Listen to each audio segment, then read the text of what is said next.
Hey there, welcome back to the channel. So let's say you've been using your Samsung SmartTag more than 300 days and now you're feeling like your Samsung SmartTag is no longer working. Well, that could mean your battery is dead. Now you want to know how you can change the battery of your Galaxy SmartTag. Now, if you want to change the battery, the few things that you want to do, first you have to pop this open and then you need to extract the battery and you need to place the new CR2032 3-volt lithium battery. Well, now to open your Galaxy SmartTag, well, all you need to have a small little tool like that.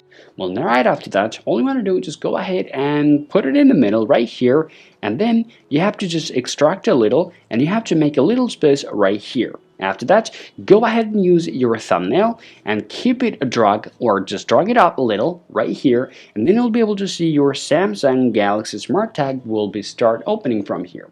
Now extract it completely and then you'll be able to see your battery in there.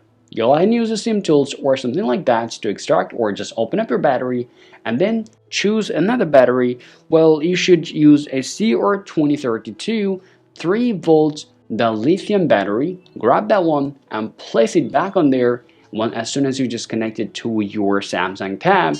Well, right after connecting or testing your battery to your Galaxy SmartTag, your SmartTag will make a little noise.